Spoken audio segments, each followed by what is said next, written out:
Alright guys, welcome back to Strong Successful Mail. So for today, I'm going to go over a very entertaining and educational last laugh email that was sent from a subscriber. This from a guy, I believe he's in his late 30s, maybe early 40s, happily, very happily remarried after his first marriage imploded after discovering his wife was cheating on him. You're going to see in this story, guys, that when he was young and got together with this gal, his first wife, he obviously didn't know any better and overlooked a ton of red flags, married her, and to no surprise, those red flags turned into major marital problems. And big surprise, she was having affairs. And our guy here ultimately handles it right.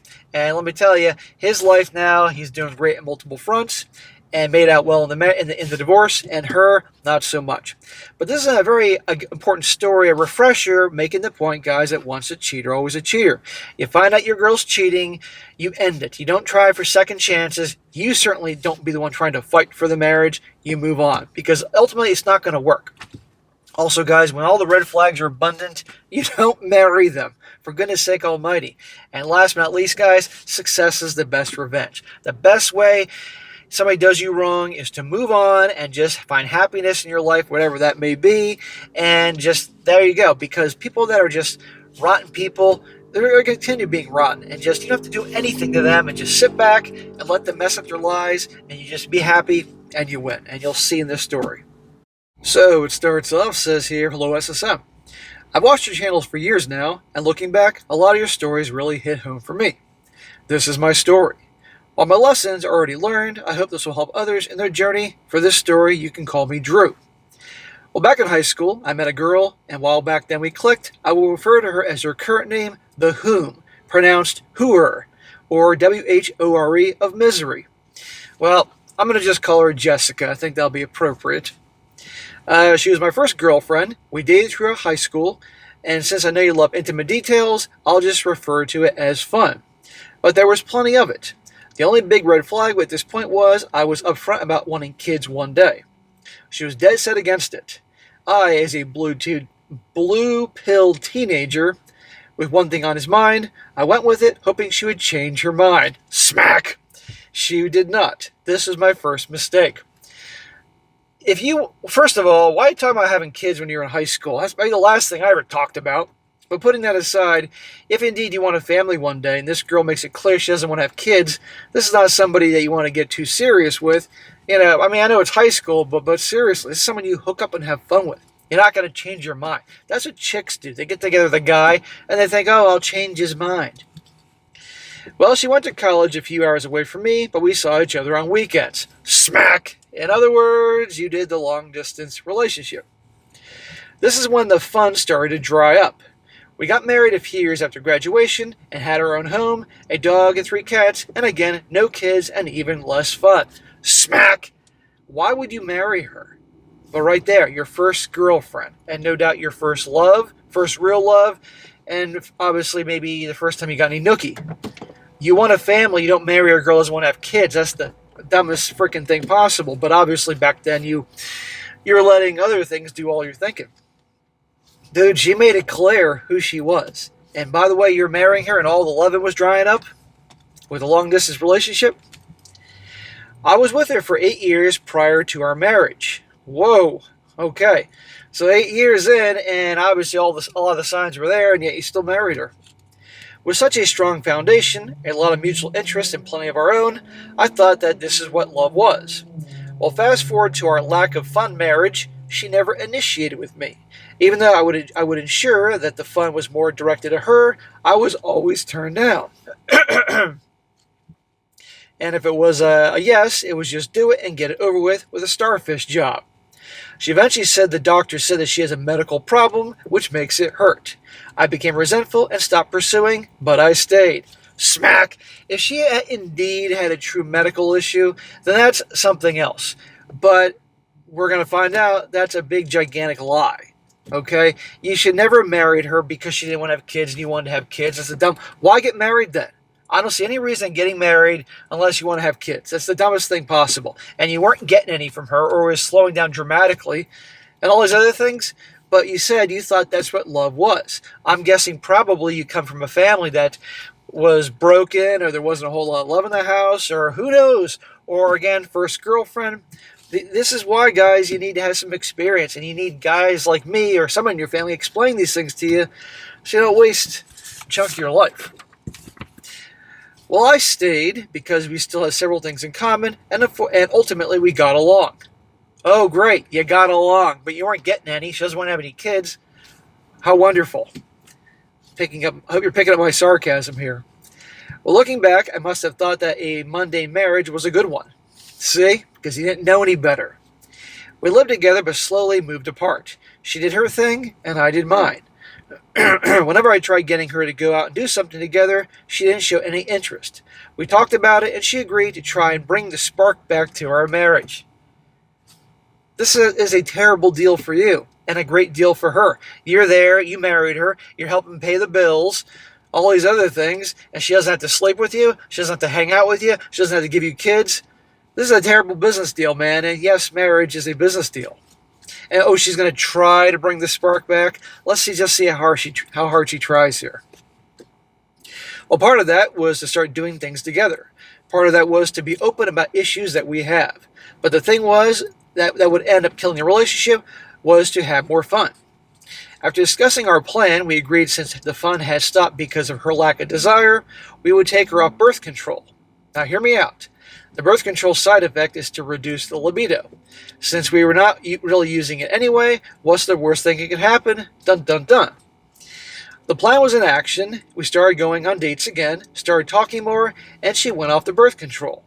Within months, I saw a different person arise. She had more energy, was more outgoing, but more importantly, started to become more feminine. Well, okay, that's all great to hear and everything, but still, it's going to be short-lived. And I might add, what else is going to be going on behind the scenes here? The fun started again, with me using protection, of course, after a camping trip we went to. I was home working on things around the house. I worked second shift when she texted me from her job one day. And she asked me to log into her computer and read a message that was sent to her by someone we went camping with. She said it sounded like he was hitting on her.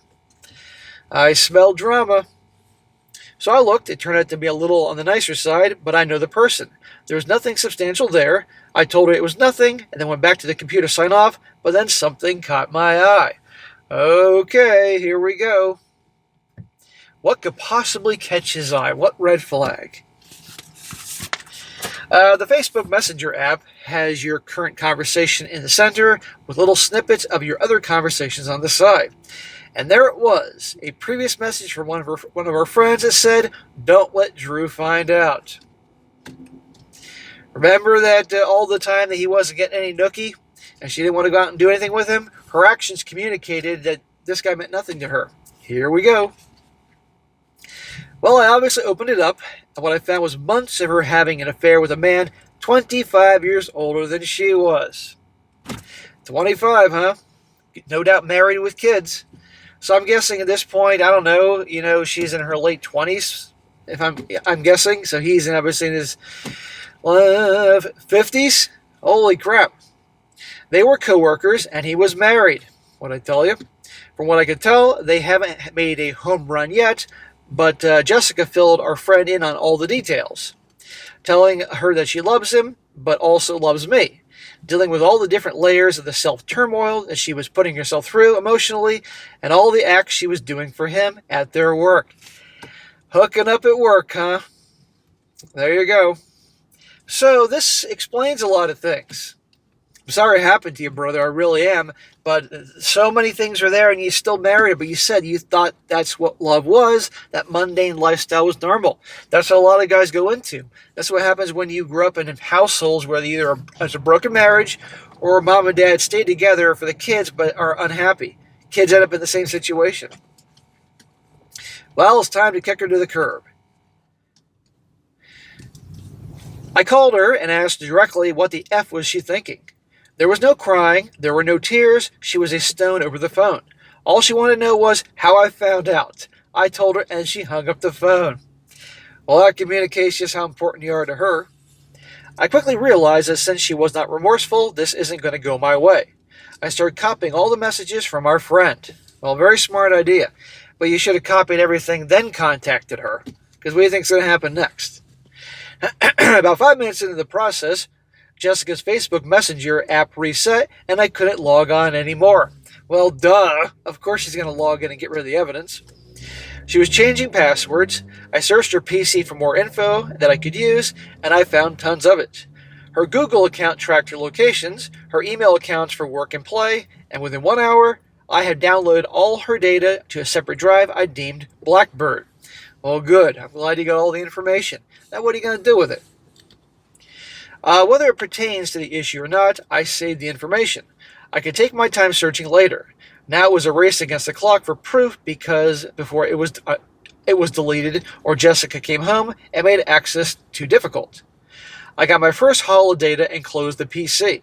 Then searching the house, the only thing I found was a crumbled up note buried in her trash can. Surprisingly, I checked her location and she was still at work. Clearly this breaking news wasn't good enough for her to leave. I looked into my cell phone account online and her phone was on my plan so I could see all her data. First off, I looked through her call logs, and then I found the text logs. Wasn't hard to find out what her number was. Oh, what number it was his. Gentlemen, so right here through these stories you hear about these things. So if your phone plan, I highly recommend all you guys that are married that the phone plan is in your name. So every so often, even though you may not want to, you can obviously get access to the information about the call logs and texting logs and see the exchanges. Seriously. Trust but verify, verify but trust, you get the point. Along with the Times, I also could view conversations. I started reading but was quickly interrupted by a phone call. Jessica received a message on her phone that her data was being viewed on the computer. She was now quite upset.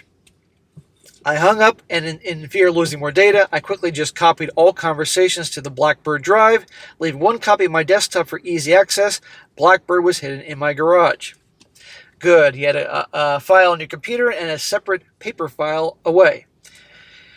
Well, brother, all the signs are there, all the proof you need, both your marriage and all the evidence.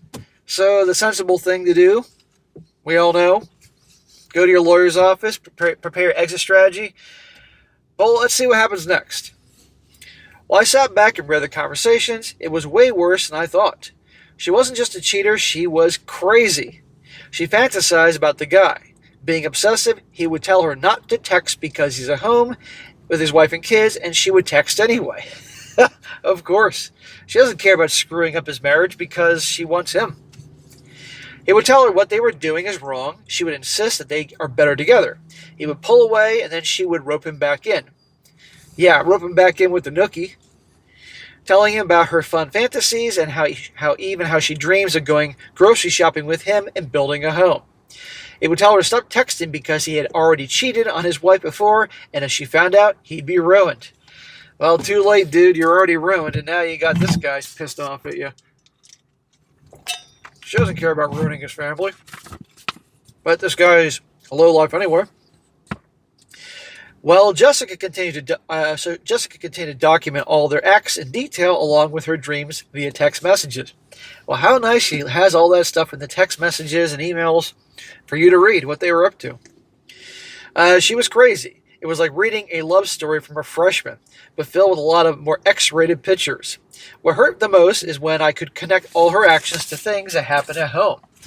I helped her put an ad up to sell a friend's car. It was his. She was making homemade turkey soup, then called me in panic because we lost power, and it was going to be ruined if it didn't finish. I helped her get the pot going on the grill to finish. I had some. The rest went back to him because he was sick. I sold one of my motorcycles that she'd been asking me to sell. I just needed her to pick me up after she got out of work. She was pissed off at me that day, and I couldn't figure out why. It turns out, when I called to say I need a pickup, they were in the middle of a session, and now she couldn't stay late to finish. All that behind the scenes, man. Again, more reason to get rid of her. Well, my personal favorite was, I came home a week prior to Jessica barfing in the hopper with a friend holding her hair. They said it was because she drank too much. It really was because he dumped her and called her out in her crazy ways that she was. When Jessica finally came home, she was angry, but I played dumb to what I knew. I told her she'd changed the password before I got any further. I asked her for her story. Dude, you're not going to give her full story. No, she comes home. The evidence is all there. She's cheating on you, and she comes home mad.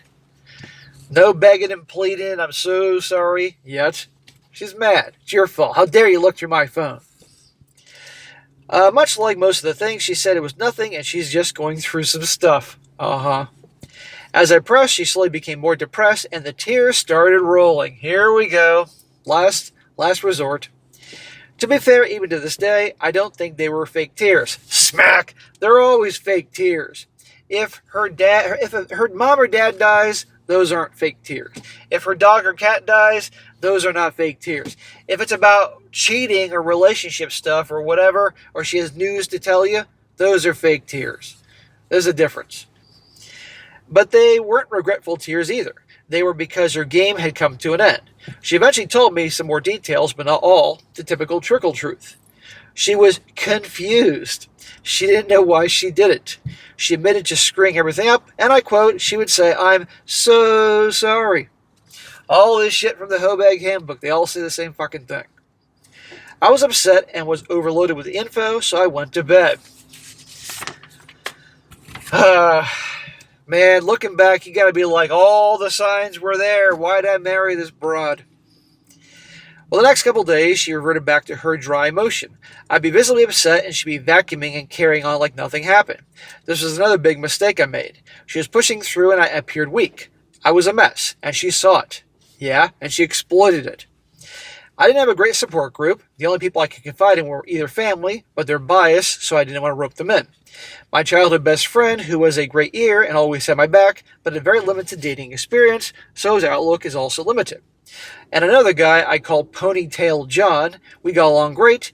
He's about 15, 20 years older than me, but he lived like the Chad in Tyrone life. He knew his way around women and had experience to back it up. Ultimately, it's his advice I should have leaned on to the most, but I also think he wanted to start living vicariously through me. So the former Chad probably told you to get rid of her, but you didn't listen. At some point that week, I turned my office into a new bedroom, started separating myself from her. This is what triggered her. I think she thought my weak state would mean I was just going to immediately say she was forgiven and we should be together. She was partially right. And he says, smack, another mistake. Yeah, smack. Why aren't you dumping her? Why are you divorcing her? Oh, because you thought she might change, or, because you probably thought this was normal. Well, guys, don't leave yet, or a guy eventually wises up and has the last laugh. In a manner of speaking. After a week or so, I sat her down and asked her what her plan was. Was I moving, or was she moving? Smack! No, you should be telling her what the plan is. You don't ask her. I didn't care. I just wanted to start moving forward. She said she wanted us back. She was in a funk and didn't know where her mind was. Well, we know where her hoo-ha was. She had all these emotions for a man for no logical reason, and she knows I was the one she wanted, not him. What a steaming pile of crap. No, she wants you to be there to pay the bills. She doesn't have to go through the embarrassment of divorce. Nothing more. You're not the one she wants. The conversation was a bit longer than that, but that was the cliff notes. We agreed that we would try to make it work, but under my terms. Smack! That is the biggest bunch of crap. How many guys out there are like, we're doing things different, but under my terms? The open marriage has terms. No, it doesn't. It has her terms. When do they ever follow these so-called terms? But anyhow, I'm going to read the terms, and let's just see if she sticks with it. After a few days of me thinking how to handle it, I had a mental shift. The blue pill was still in my system. No shit, amigo. But the effects were wearing off. I still agreed to try and save our marriage, but these were my terms. Oh yeah, smack. You were going to try to save the marriage? She fucked it up. She should be trying to save the marriage. Here are his terms. He says here, I have access to all her accounts and devices. This includes social media, work emails, and her credit cards, and any other things I deem necessary for me to see. No questions asked. You're not going to see everything. At any point, I can call it off without reason. The burden of restoring trust is on her, not me. She must never see or talk to the guy again. That ain't going to happen. We must seek therapy to help guide her through the restoration process. The fun must happen often. That ain't going to happen. And I can make additions to this agreement at any time. Well, you can make additions, doesn't mean she's going to follow them. Well, she agreed. Of course she did. She's going to tell you whatever you want to hear. And we began to move forward. Her attitude was better. When she told the guy what happened, he relocated to a different job. She said it was because of his career. I think it was because he was afraid that the heat was going to overflow into his already broken home life. After a few months, I moved back to the main bedroom, even though I had grown to like sleeping on my own in my own man cave. Things progressively got better in all areas. I checked her data often, including locations and such. No red flags, at least, or so I thought. And guys, that's where I'm going to wrap up part 1 here. And in part 2, we're going to see that if she really sticks to his terms, and obviously she does not, and how he gets rid of her, and he certainly has the last laugh moving forward, and her life completely goes down the crapper. You'll appreciate that. But again, this is past him. Lessons are to be learned here on what not to do. You don't take back a cheater. You don't marry someone that obviously has all the red flags, things don't align, all that. And I will confirm that later on in part 2. See you then.